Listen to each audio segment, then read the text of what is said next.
ওয়ালাইকুম। অনাহারে অর্ধহারে ভাতের কষ্টে থাকা মানুষের চিত্র কেমন হয়, আজকে আমাদের সাথে থাকুন। আমরা আজকে কোন জায়গায় নিয়ে যাই, আমাদের সাথে থাকুন। আসুন আমাদের সাথে, আসুন।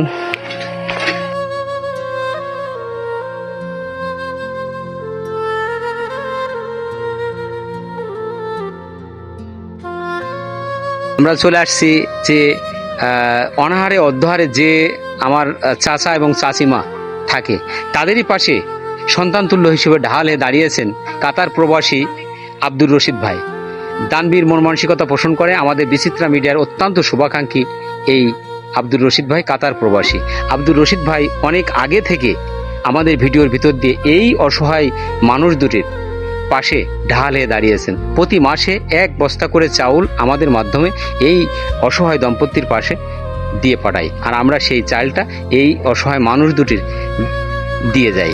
আজকে সেই অনাহারে অর্ধহারে থাকা ভাতের কষ্ট কত তীব্র হতে পারে, ভাতের কষ্টে যারা দিন যাপন করতো, সকাল সূর্যোদয়ের সাথে সূর্য অস্ত পর্যন্ত যাদের অনাহারে অর্ধহারে কাটাতে হতো, চুলা কখনো কোনোদিন জ্বলেছে জ্বলেনি, এইভাবে জীবনযাপন করে কষ্ট করে কাটাইয়ে দিত, আজকে সেই অসহায় পরিবারে আমরা এসেছি। 4টে মেয়ে সন্তান, একটিও ছেলে নেই। কে চালাবে বলুন? অসুস্থ মানুষ। কখনো কোনো সময় মাঠে যে ওই যে বুনো কচু পর্যন্ত বসে কোদাল দিয়ে খুঁড়ে ওইগুলো নিয়ে আসে বাজারে বিক্রি করে 4টে ডাল চাল কিনে এনে চুলা জ্বালাতে হয়। এই হচ্ছে এই করুণ দম্পতির কাহিনী। আমরা সেই বাড়িতে আছি। তো কেমন আছেন মা? আসসালামু আলাইকুম। ভালোই আছি, আপনাদের আশায় আমরা ভালোই আছি। খুব কষ্ট করেছি, আমি আর এখন কষ্ট করিনি। আজকে আমার খুবই সুখ। আমি কোনো জিনিস কষ্ট না হলেও আমি ভাতের আমার কষ্ট নেই। আল্লাহ আমার ভাতের কষ্ট মাফ করে দিয়েছে। আমি নামাজ পড়ি, আমার বাবাদের জন্য আমি খুব দোয়া করি। আলহামদুলিল্লাহ, আল্লাহ আমার বাবারা সুখী শান্তি থাকুক। আমার এই কথা বলে বুক ফেটে যায়, আমি সহ্য করতে পারি না। আল্লাহ যদি আমার একটা ছেলে সন্তান দিত, তাহলে তার আমি এই জিনিসটা খাতাম না। আমার খুব কষ্ট থাকে।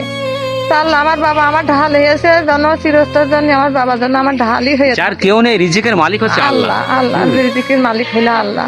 আল্লাহ যেন আমাদের এই মাধ্যমে আপনাদের এই আল্লাহ যেন আমার এইভাবে যেন আমার এই যে কয়দিন বেঁচে থাকি দিন কালটা যেন আমার এমন ভাবে কাটে। আমি সব জিনিসই চিন্তা করি, আমি ভাতের চিন্তা করিনি। ভাতের চিন্তা আর করিনি যে আমি ভাত খাই। দিন ভাত খাতে পারতাম না, কত রোজার মাসে কষ্ট করেছি। একটু নাস্তা জুটিনি, ইফতারি জুটিনি, আমার বাবার জন্য আমি এটা কষ্ট করিনি। আমি এটা খুব সুখী শান্তি আমার দিন গিয়েছে। আমি খুব রোজার মাসে আমি খুব নামাজ পড়ে তারাবি পড়ে তার জন্য খুব আমি দোয়া খায়রাত করেছি, খুব দোয়া করি তার জন্য। আল্লাহ আমার বাবার বাঁচিয়ে রাখুক।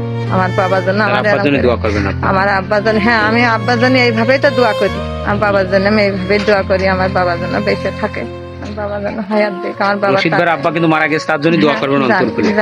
জানি আমার বাবার আল্লাহ আই বরকত দিক, বরকত দিক। চাচা কেমন আছেন আপনি? আল্লাহ রেখে ভালো ভালো। শরীরটা একটু ভালো এখন? এখনো থেকে ভালো, থেকে খারাপ। খারাপ ওটা ভালো না, চাচাও ভালো না, আমাদের চাচি আম্মাও ভালো না। দুটো মানুষই কিন্তু কষ্টের সাথেই জীবনযাপন করে, জীবনের সাথে যুদ্ধ করেই বেঁচে থাকা এই দুটো অসহায় মানুষের আমরা এই পরিবারে আসলাম।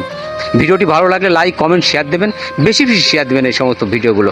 প্রবাসী যে ভাই আব্দুর রশিদ ভাই কাতার প্রবাসী, এই সমস্ত ভাইদের জন্য আপনারা মন খুলে দোয়া করবেন যে এই সমস্ত মানুষের মাধ্যমে আমরা যেন এই মানবিক কাজগুলো, মানুষের কষ্টদেরকে আমরা একটু ভাগাভাগি করে নিতে পারি, তাদের পাশে দাঁড়াতে পারি এই সমস্ত ভাইদের জন্য।